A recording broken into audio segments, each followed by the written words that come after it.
What's up, everyone? Welcome to another episode with Roman's Creative Academy. I'm Jay. And I'm Mike. And this week, what we're going to talk about is how we find creative financing leads, right? Well, we're here to tell you that there's no special way to find creative financing leads. I'm just going to keep it raw today and let you know from the beginning. We're going to debunk it a little bit. Biggest thing we always get asked is, Mike, Jay, you guys are always putting out creative deals that you're signing, or you're always buying them. Like, what is the secret sauce on how you find your leads? Like, there's got to be a specific thing that you're doing. Now, free leads, that's a different story. But creative financing leads, there's no secret sauce, like Mike said. If you want to talk about like the free leads and stuff, if you watch the last video, we kind of go into that a little bit more. And I think a couple videos before that, we actually give away how we find free leads, some of them. But anyways, like we were saying, there's no special sauce on finding these creative financing leads or deals or anything like that. So we're going to talk about, I guess, a couple ways or a couple things that we ask our leads, because yes, we ask certain questions to see if creative financing, seller financing, subject to, all that good stuff would work for them. So we treat all leads exactly the same. You heard that. All leads, we treat them the same. Exactly. So basically what we do is, regardless of where the lead comes from, whether it's word of mouth, whether it's from Facebook, whether it's from PropStream, any place you get a lead, right? We're always asking sellers the same exact questions over and over again, because unless you ask them, you have no idea if their situation, what they're looking for, can be achieved through creative financing. It doesn't work for everybody, and that is also something of why you need to capitalize on all of your leads, regardless if it's creative financing worthy or not. That's exactly what we teach our students, is to capitalize on all the leads that come through. Like Mike said, you don't know if you don't ask, right? So, for an example, we had a lead come to us and we pitched creative financing to him, and his answer to that was, "Oh my God, this is wonderful. This is great. Because if you give me a lump sum, up front, I blow my cash. So this is absolutely amazing. Yeah, let's do it." All he wanted was his price, but he wanted that price in payments for this exact reason Jay just said. He liked the monthly income. He didn't trust himself. He was a cool dude. But every seller situation is different. He owned the house free and clear. He could have cashed out and got a big check. And he would have. There was a ton of people that wanted it because it was in a great location. But he specifically wanted to sell to us for the simple reason we offered him something that he never heard of and no one else offered to him, because it benefits him in a specific way. Not that he wanted a certain price and he understands cash. It came down to the simplest thing, that he didn't trust himself with a large amount of money in his bank account. And that is what you need to listen to. And that's why when you're doing this stuff, it's sales and marketing. And in sales and marketing, all it is listening to the person, your client, whoever it may be, ours is our sellers, what their needs are. Based on your knowledge, you providing a solution to their needs that not only benefits you, but makes them happy, makes them feel like they won, and makes them want to take the next step with you. Yep. So if you find that win-win situation, whether that is creative financing or cash, that's what we mean when we say we capitalize on all leads. So say like someone comes to you and says, "I have a house that I want to sell. Would you buy it? Or, could you help me?" As an investor, you have that option of, yes, I'm going to purchase it, or no, right? And what if you don't have the capital, but you have the lead? The lead is yours. They're giving it to you, right? So why not wholesale it, right? And yes, you can wholesale creative leads. That is a thing. It is. We do it. We've done over 70 transactions. Yep. So what you do is you wholesale the terms that you came up with the seller. And then you charge an assignment fee or a fee for your time, right? And I want to say that because a lot of people are very skeptical about creative finance, it is legal. It is something that has been around for years. Think about it this way. The bank is seller financing or creative financing something to you. They are giving you a loan. What is the difference of you going down to your neighbor and saying, hey, will you hold the note? Right? And you're coming up with terms with them, and you use an attorney and you use a title company. There's nothing different, right? Exactly. The best thing about this is there's so many different situations where this can help a seller or not help a seller. We've helped so many people with this where we've had realtors, sometimes we say that we like to work with sellers directly, but we've also worked with realtors a million times. We love you guys if you're watching. We've had realtors who couldn't sell people's homes because on the flip side, maybe sometimes people have no mortgage on their house. But then on the flip side, people also have mortgages where they owe too much, right? A cash buyer can't come in and offer 60 cents on the dollar. The seller, they can't pay off their loan. You can't sell it on the market because after commissions and closing costs, they're walking to the closing table with money out of their own pocket. So the craziest thing is that we can offer these things to multiple different parties, whether it's a realtor, whether it's a seller, whether it's somebody that we know. It's all about creating the solution to their problem and getting creative with it. Yeah, knee slapper. Getting creative. Getting creative with it. And it comes down to the simplest thing, which is how do you structure the paperwork? Do you have the proper attorney to handle all this stuff? Do you have a transaction coordinator? We're going to get into all these things in later videos. But for right now, these are the things that you guys need to think about when you're talking with the seller. So let's dial it back. If you have a lead coming to you and you want to pitch creative financing, what do you say? Yep. Because we love you guys and you watch us, we're going to give you 4 main questions out of there's about 10 that we ask to gauge basically if creative financing would be a solution for the seller. These main 4 are the core 4, which is exactly why we're telling you guys if you're going to be talking to somebody, you at least need these 4 in order to make an educated decision. So number 1, why are they selling? Simple. Build that rapport. Bring it out of them. Ask them, is there a reason you're selling? Is something wrong with the house? Like, what's going on? Yep. And when you get the response from them, a lot of times you can actually make an educated decision, not only if it's going to be a creative deal, if it's going to be a deal at all by their why. That why will also carry through the entire conversation into your negotiating call, and then for you to be able to come up with something that makes sense for them based on one of the first questions you ask them in the conversation. So it's imperative that you listen, right? You have to listen. The second question... Before you keep going, if a seller says to you, I just want to see what I can get, what do you think? They're highly unmotivated. Remember that. Don't give all your eggs away. And I'll give you a quick example for a why, right? There's many whys. Everybody has a reason, right?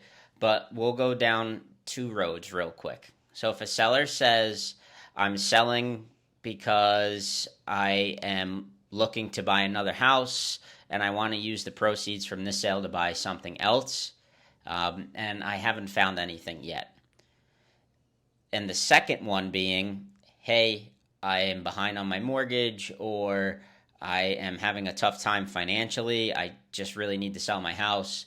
Or even you have a landlord who's like, hey, look, I have a rental and I'm just looking to get rid of it, right? The difference between the two is that with the first one, the seller is telling you that they need all of their funds up front for the purchase their next home. So with creative financing, we know that, hey, typically you're not going to get one large check at closing, right? So doing your due diligence and listening to the seller, you hear them telling you that they need that money. It's not a want, it's potentially a need, unless they don't need it all. That's a question that could come later. The second one, where the seller is either in a hard financial spot or the seller is a landlord and he has rentals, the motivations are different and the situations are different. The landlord who has a rental technically doesn't need that cash now to purchase something else. He's just telling you he wants to sell it, right? So there's an option there for payment plans or some sort of creativeness.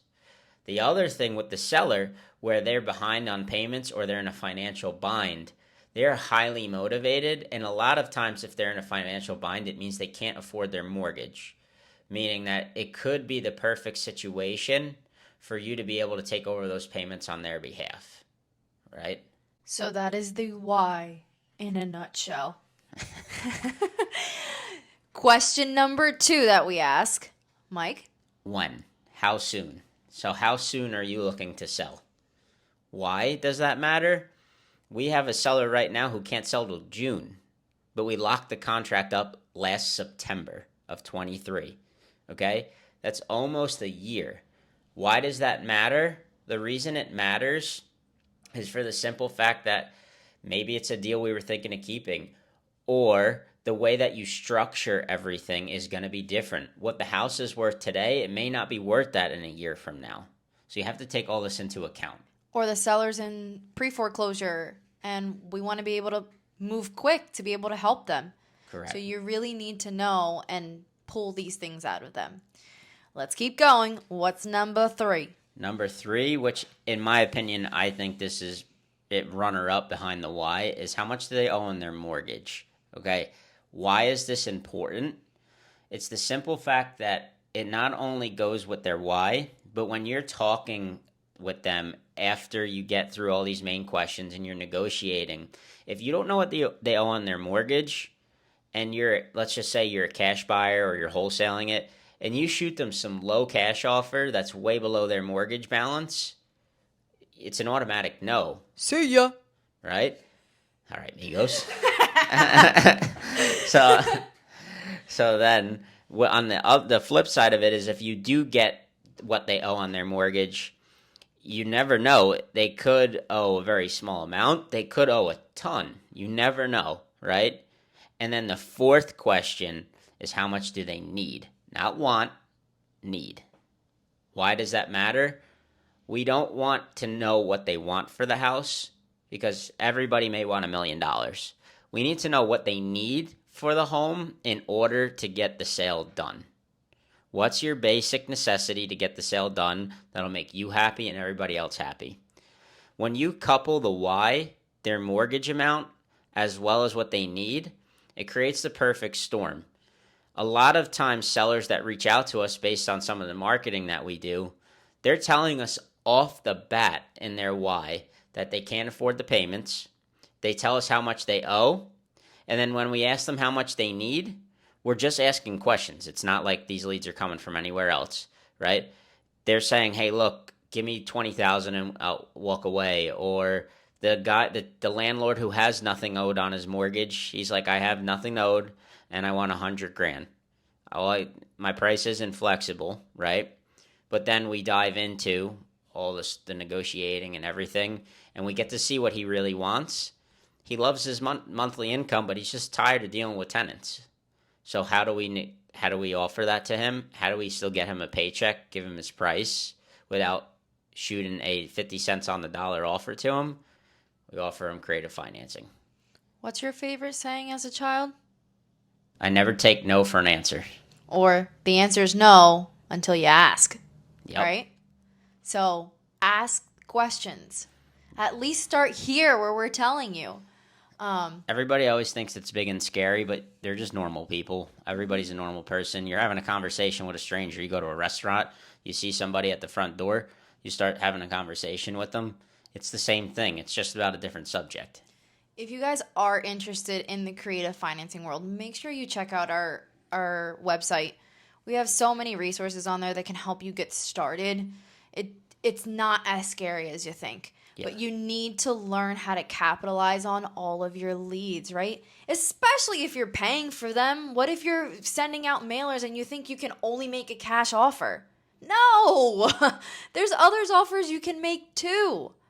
Make sure you're capitalizing on your leads. We're going to give you a quick example before we head out for the day.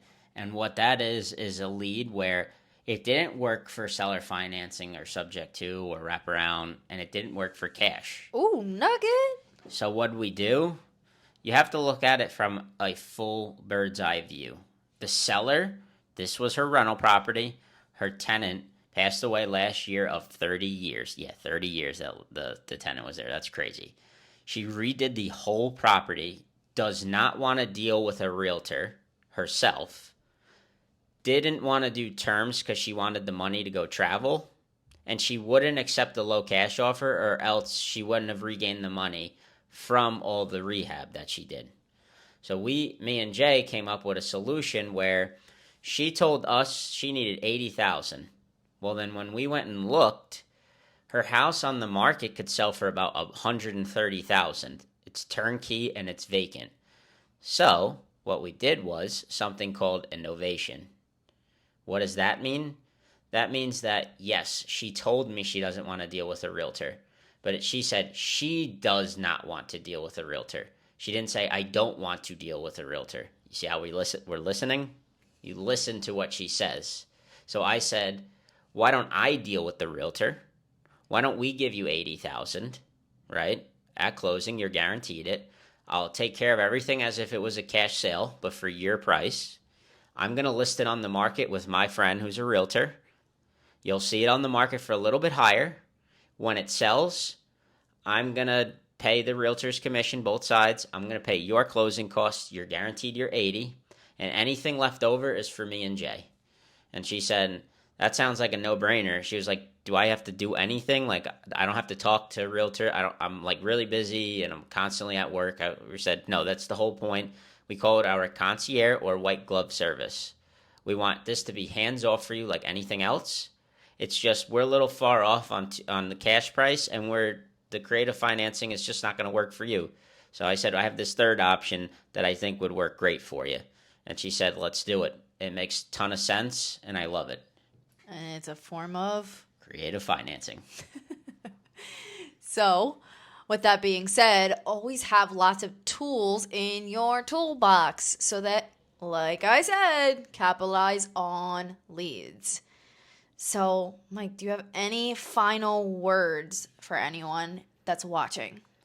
If there's one piece of advice I can give you is one, take action, keep watching videos, whether we put it out, somebody else, continue to watch everything, take it in, digest it, and get very good at listening. Also, start to build your confidence a little bit. Take some of the things we talked about today and try it out. I'll give you an example. Go to Facebook Marketplace, and I want you to go to whatever your area is, sort it from newest to oldest, go to the oldest listing, and try exactly what we just talked about. Let me know what happens, right? Just in the comments, just say, hey, I did it. This is what happened. It's easy. Give it a shot.